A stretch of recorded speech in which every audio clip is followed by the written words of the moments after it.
Hey there, Courtney Shaw here. Welcome back to the Yay for Business podcast. Today's episode is a little bit different, a little bit particular.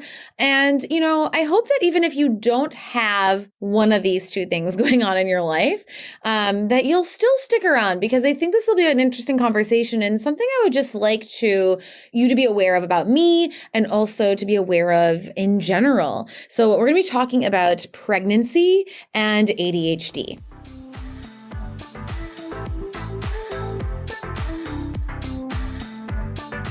Okay, so by the time this episode goes out, it's the end of June. I'm recording this in May.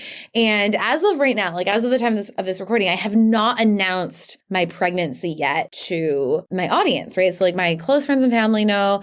Right now I'm about halfway through. By the time this episode comes out, be even obviously farther along.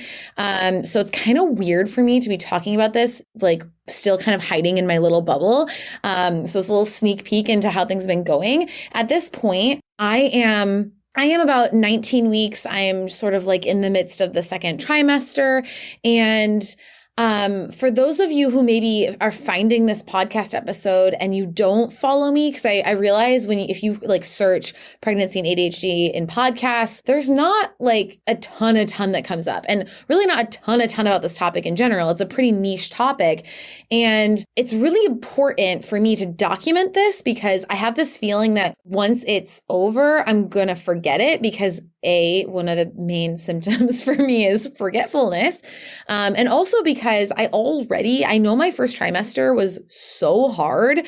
I didn't have nausea or anything like that, but it was just so hard for me mentally that I really want to document this chapter of my life. And I'm just making a note about something I remembered I want to add into the episode. So the reason I want to combine talking about pregnancy and ADHD is because I don't think it gets discussed enough, maybe because women are severely underdiagnosed with ADHD, that your hormones really affect your ADHD symptoms. And I have zero science or details on that I'm going to share with you. This is, again, really just more of a journaling of my experience and a sharing of what I've been going through as a business owner, as a pregnant person with ADHD. But it has been very challenging in a lot of ways. So number one is that I have not been able to take my stimulant medication since before I got pregnant, but since I've been pregnant, which I didn't realize I would want so much. And there are people who take their stimulants during pregnancy. Again, I'm not here to give any advice, or by no means am I an expert on stimulants. It's something that is usually recommended not to do. And it's a risk management decision. And there's also very little research on this because they don't research pregnant people because of ethics and all of that. But I have been struggling so much more with my ADHD symptoms since becoming pregnant. The first trimester was definitely the hardest so far in that regard. I felt like I still do a little bit, but not only did I feel like I had been hit by a bus every single day because I was so tired. I took naps every day. I don't nap. Even as a kid, I didn't like napping. I'm not a napper, and I took naps every single day. I felt like 50% of the time I was waking up at 3 a.m. Just so I would just be so tired. And then I would wake up at 3 a.m. Apparently that's hormones. And I told my team, and I told my team quite early on about the pregnancy because I needed them to know, I've created a business where hopefully I don't have to, show up at work every single day and pretend like nothing's going on. And I'm not going to punish myself. So I needed them to know, I need you to kind of take the reins here. We actually had our operations manager start working with us. The day she started was 2 days after I found out I was pregnant. So I didn't share it for a little while, but it was kind of funny, like being like, all right, welcome to the team. Like, this is what we're doing now. So that was a really, really hard period. Again, I was very nervous about becoming nauseous and having morning sickness, which thankfully I did not experience. And I know it is relatively rare. It's rare not to have it, but not rare to have it. But the brain fog and the just, like I said, I felt like a goldfish. Like I was living minute by minute, like in the moment. And I was so frustrated because I would want to do something, but I didn't even have the brain power to be like, here's what I could do right now. Like, and that's really it was the ADHD, but times a million of like, it's always hard for me to, maybe get the motivation to do some laundry or do the dishes or what have you. This was a whole nother level. This was like, I couldn't even have the thought that I needed to do those things. Like it wasn't even like, I would have a thought like, I need to do something, like the apartment is messy. I need to do something, but I like couldn't access the next thought that would tell me what the thing was that I needed to do. I actually had a call with my doctor because I was like, I think I need to go back on my medication. And he basically was like, no, I don't recommend that.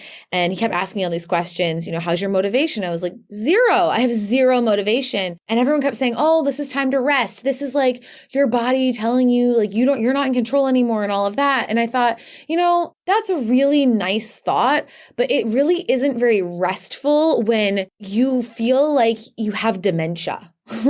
And I recently, a couple nights ago, listened to a podcast episode that was sharing about a woman who had dementia in the pandemic, and it got a lot worse because of the isolation. And you heard the recordings of her talking about how frustrating it was. Like she was confused all the time.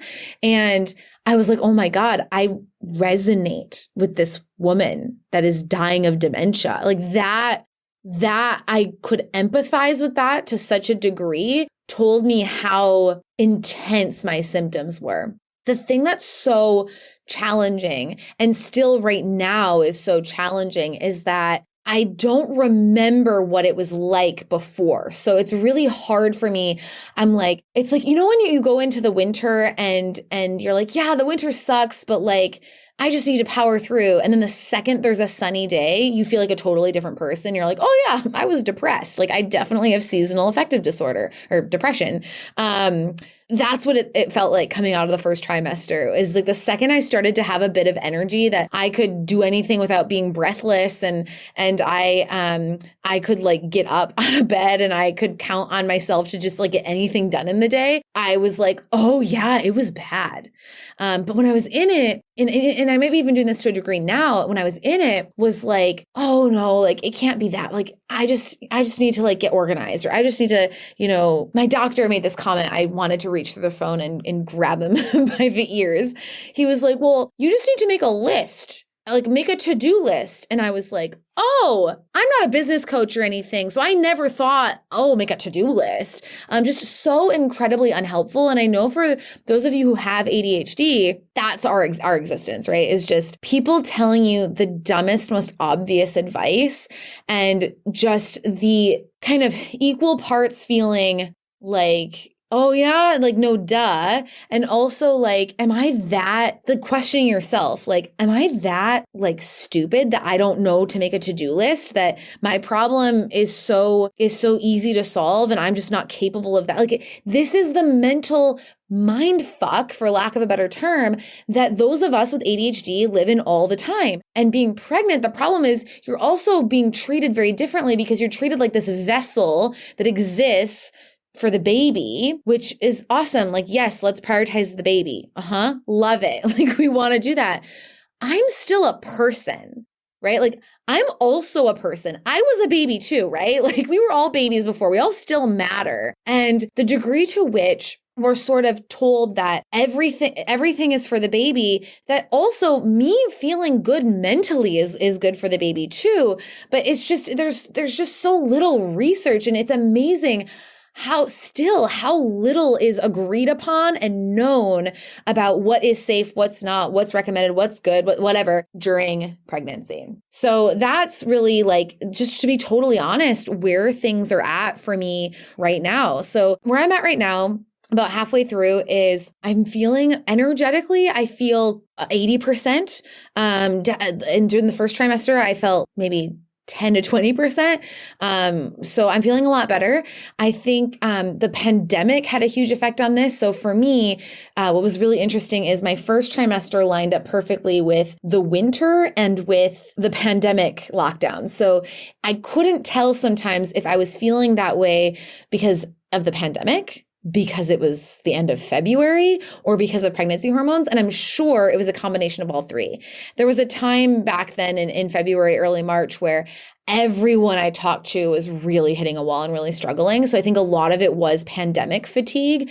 But I also think that I just happened to be in a situation that was making it so much worse for me than even the average person. But it was really hard for me to get, and I'm going to say hard for me to get sympathy. Not that I need everyone to feel bad for me. I don't like that. I hate that actually. But what was really hard for me was that every time I was struggling and I would express that, everyone would go, well, yeah, everyone's feeling that way. And what it reminded me of is when we get told, well, yeah, like everyone forgets stuff sometimes. Oh yeah, well, everyone's a little ADHD. It was so infuriating. And it felt like I wasn't allowed space to share that that's great, but like me in particular, I want to talk about me struggling. And so then I felt like, oh, I'm being like self-centered and egotistical and all of that. And maybe those of you who were not pregnant during that time felt that too. Like, you know, it'd be nice if I could just talk to my therapist and they're not also going through a pandemic. So like they can just talk to me about my problem and not like, oh, everyone's experiencing this all at the same time. So I found that, in total honesty, to be a little bit frustrating. Well, it was great to know I'm not alone and everyone's feeling this way. It also felt like I was getting sort of silenced by the fact that everyone was feeling that way. So the other thing about the pandemic is the lack of structure that's already been in place. I was listening on the radio this morning about kids with ADHD doing school from home are really struggling. People with ADHD need structure. And a lot of times we need outside structure. For me, I have to have some other accountability that's not my own brain deciding what I'm going to do at any given moment. And so not having that for so long and then adding on the pregnancy aspect and the winter and all of that was incredibly, incredibly difficult. The biggest lesson, and I'm so grateful for this out of this experience, is just the amount of self-compassion, letting myself off the hook, and grace that I've learned to give myself just at a whole new level. I've come to the conclusion, I really think self-compassion is the answer, is like the salve on most of our wounds. I think it's okay that I feel this way. It's okay that I felt frustrated that everyone was down. I wanted people to pay attention to me and how I was feeling down, you know? It's okay that I felt that way. Wherever we can stop berating ourselves and beating ourselves up and just go, hey, it's okay that you feel that way. It's valid. It's okay that you're sad. It's okay that you're down. It's okay that you're frustrated. It's okay that you are feeling hopeless and you're mad at so-and-so because of that comment they made or whatever, that we just allow ourselves that has been really one of the greatest experiences. I'm feeling really vulnerable sharing all this, but you know, I just feel like this is such a great thing to document. There's so much advice and opinions out there when it comes to pregnancy. And again, I would say so similar to the experience of having ADHD and realizing your whole life people have been giving you advice on how to do things that doesn't work for you. I feel the same way about pregnancy. It's really easy not to take it personally because it always is like, well, I did this with my kids and I'm going to do this when I have kids. And it's like, it always is very clear that it's like that person's thing about them. And let's be clear right now, I'm still in the first half, at the end of the first half, but I'm not at the point where I'm like obviously pregnant yet. So I haven't had people like, unfortunately with the pandemic, hopefully this won't happen, but people like coming up and touching me and giving me unsolicited advice in public, though I am prepared for it. I've spent weeks mentally preparing myself for that. I hate unsolicited advice so much. So I really had to prepare myself for that experience as much as possible in advance. But that's really, I would say, is like ultimately where I'm at. The other thing I'll add is just, and I think this is true for anyone who's been pregnant probably, is like, there's been so much that I just like don't care about in the business right now, because I'm just like, ooh, what are we going to do for the baby? Like, what are we going to do here? And then like we bought a condo last week. We found out we're having a little girl. So my brain is just elsewhere, and I have the extra brain frog from pregnancy. And I just, I feel a little bit clumsy and forgetful, and so I'm just, again, that grace, that self-compassion, that sort of easing up of the schedule, preparing for taking some time off when the baby comes, preparing for some kind of maternity leave, I think is really important. And I'm more than happy to, if this is something people want, to do an episode in the future on preparing the business for me having a baby. I'm not quite at the point yet where I feel comfortable sharing any advice on that, but I do have my own sort of like opinions and thoughts that I'm sure will develop more over the next several months.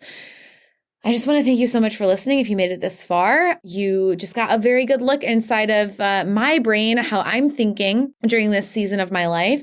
I hope if you have ADHD, if you are pregnant or like plan on it, or whatever your situation is, I hope that you found something useful in just hearing a little bit about my experience. I want to be really clear. I probably should have said this in the beginning. I kind of made this comment. I'm not looking for advice. So if you message me anything being like, you should try this, and like, you mentioned this, and like, please don't. I will delete it. I won't look at it. I won't respond. That's a boundary that I have. And I'm very much like, one thing I will say, I will add, is I feel so clear on what matters to me and what I want to do. And I feel so I thought I would feel, because it's new, I thought I would feel nervous and insecure. I actually just feel so confident in being like, no, that's not what I'm doing. And so I don't know, like, I'm feeling really good about that. No advice, please. I would just avoid giving people in general random advice. I would really avoid giving pregnant women advice. I would really avoid just any unsolicited advice to any human being. But that's that. So thanks for listening again. And I will be back chatting with you next week. Next week, I have a really cool episode topic coming up, talking about playing to your strengths and leveraging your weaknesses, which I'm super excited to talk about. This is like one of my big themes of 2021. So look forward to chatting with you then. Yay! Thank you so much for listening to today's episode. If you love today's content and are ready to finally start making a full-time income from your business this year, make sure to get on the wait list for my program, Yay for Clients, over at yayforclients.com, and you'll be notified the next time enrollment is open. Or if you're already booked with clients and you want to learn how you can turn your signature service into a signature program and add 100K of revenue to your bottom line, come apply to my group coaching program, Yay for 100K, over at CourtneyShaw.com/apply. Thanks again, and have an awesome day.